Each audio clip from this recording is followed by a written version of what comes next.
ओम शांति। आज परम पिता परमात्मा शिव बाबा की अव्यक्त मुरली है 3 दिसंबर 1970 की। आज की मुरली में बाबा हम बच्चों को बताते हैं कि इच्छा मात्रम अविद्या के द्वारा हम सब कैसे सर्व परिस्थितियों पर विजय प्राप्त कर सकते हैं। वे बताते हैं कि कामनाओं से मुक्त होकर कैसे सर्व परिस्थितियों की सामना कर सकते हैं।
बाबा कहते हैं आज बाबा हर एक बच्चे को अव्यक्त स्थिति का अनुभव करा रहे हैं।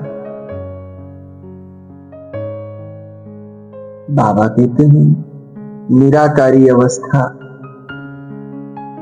निरंकारी अवस्था का तो अनुभव होगा ही सबको, लेकिन निराकारी और अलंकारी दोनों कहां तक बने हो। निराकारी और अलंकारी कहां तक बने हो। निराकारी का मतलब मन मना भाव है और अलंकारी का मतलब मध्याजी भाव है। बाबा कहते हैं ये बनने से ये दोनों बातें आ जाती। मन मना भाव अर्थात मन को मेरे में लगा दो, परमात्मा में लगा दो, तो जितना जितना निरंकारी बनेंगे उतना उतना आपका मन परमात्मा में स्वतः लगा रहे। और जितना जितना निरंकारी बनेंगे उतना उतना आपके अंदर दिव्य गुण, देवताओं के गुण, दिव्य शक्तियां स्वतः आ जाएंगी। और जब ऐसी दिव्य शक्तियां आ जाती हैं तो इसी को कहते हैं आपका चरित्र दिव्य गुणों से सज गया। जैसे संसार में लोग अपने शरीर को सजाते हैं, चित्र को सजाते हैं, ऐसे आपका चरित्र सज गया। और चरित्र की सज्जा को बाबा कहते हैं अलंकारधारी हो। इसी को कहते हैं अलंकार। देवी देवताओं के हाथों में जो अलंकार दिखाते हैं, शंख चक्र गदा पद्म धनुष कमान आदि बातें जो दिखाते हैं, ये सब क्या है? ये उनके दिव्य गुणों का प्रतीक ही तो है। तो बाबा कहते हैं वो जो उनको स्थूल रूप में दिखाते हैं, वो सारी शक्तियां, वो सारे दिव्य गुण आप में आ जाते हैं। कैसे आ जाते हैं? केवल मन मनाभव होने से, केवल निराकारी स्थिति में स्थित होने से, केवल अव्यक्त स्थिति में टिकने मात्र से।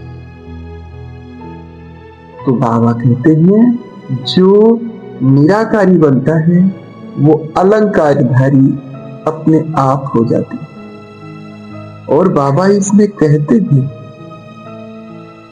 कि जो अलंकारधारी होता है रियल में जिसने दिव्य गुणों के, दिव्य शक्तियों के अलंकार धारण किए हैं, स्पिरिचुअल अलंकार जिसने धारण किए हैं, वह अहंकारी नहीं हो सकते। संसार के मनुष्य जो राजमुकुट हो, कार हो, रथ हो, महारथी हो, तो उनमें अपने ऐश्वर्य का अहंकार आ जाता है।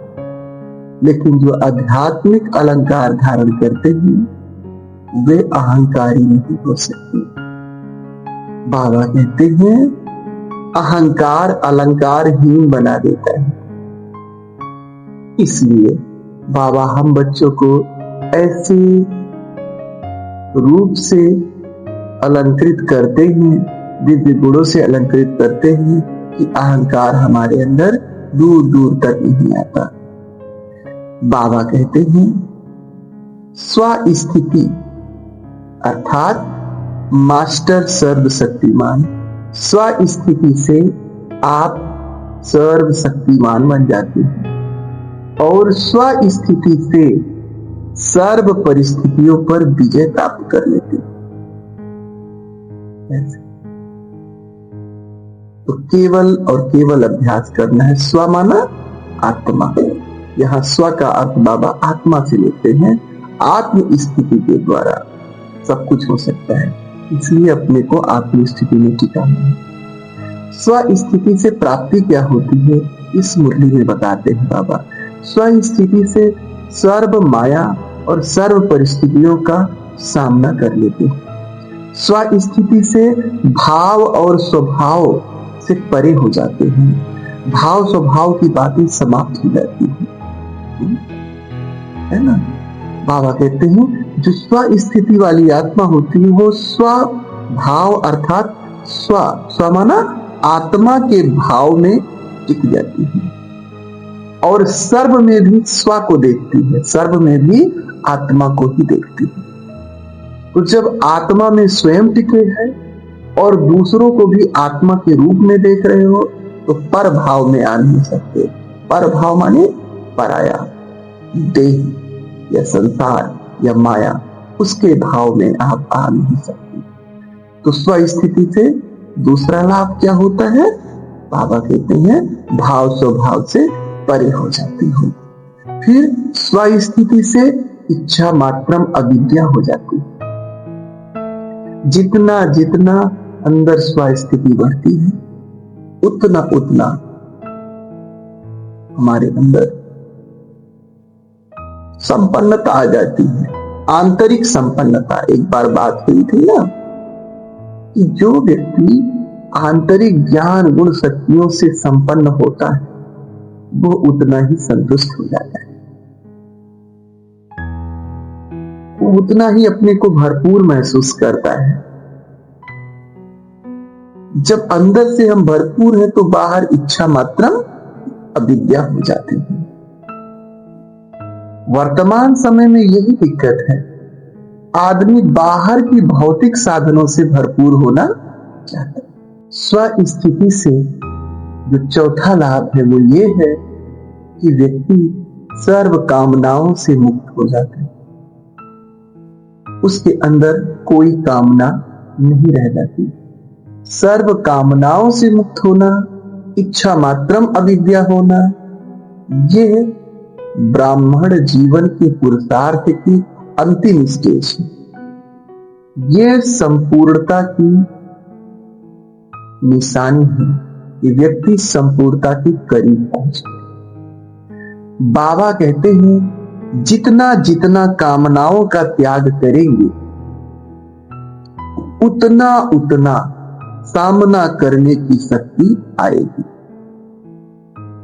कामना सामना करने में,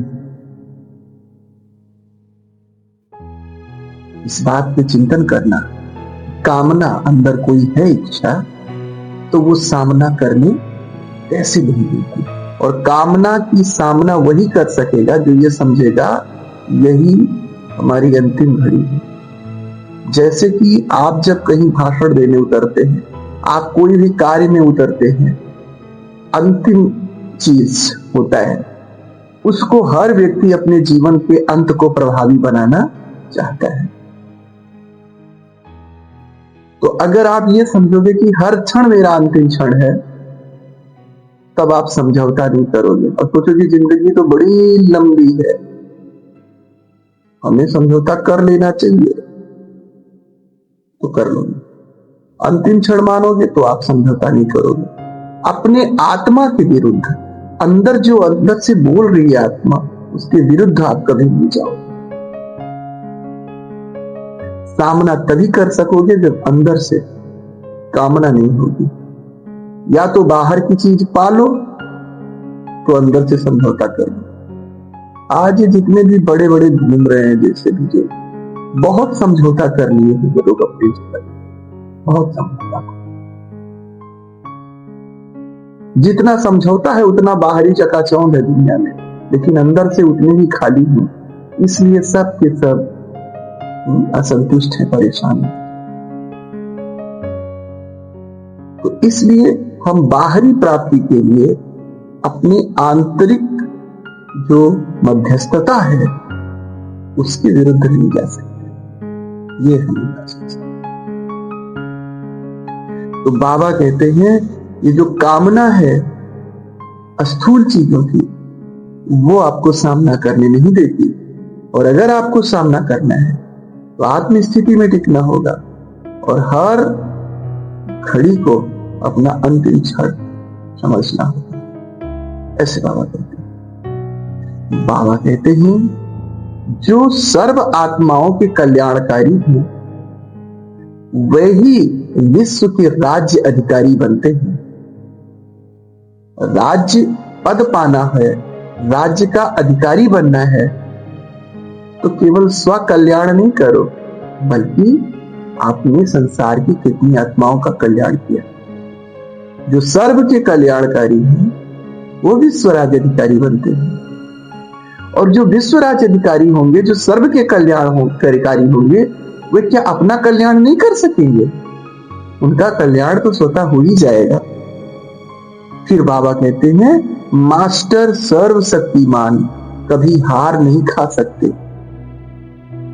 आज बाबा ने जो हार होगी, जो हार खाने वाले बच्चे हैं, अंतिम समय में जो फेल होंगे, चाहे वो सृष्टि का अंतिम समय हो और चाहे वो स्वयं का अंतिम समय हो, उसमें जो फेल होंगे, उन फेल होने वालों की प्राप्ति क्या होगी, रिजल्ट क्या होगा, इसको बाबा बता रहे। बाबा कहते हैं हार खाने वाले ना सिर्फ हार खाएंगे बल्कि धर्मराजपुरी की मार भी खाएंगे। ऐसी तो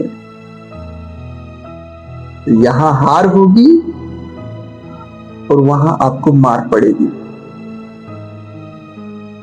बाबा कहते मार से भूत भागते हैं।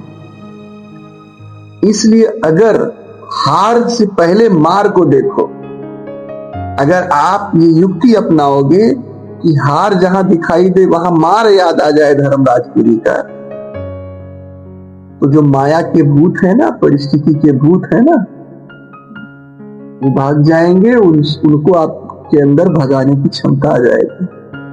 क्योंकि या तो यहां हार जाओगे, एक तो यहां हारे, दूसरा वहां मारे भी जाओगे, डबल नुकसान है। इसलिए आप यहां 20 नाखूनों का जोर लगाओगे जीतने के लिए।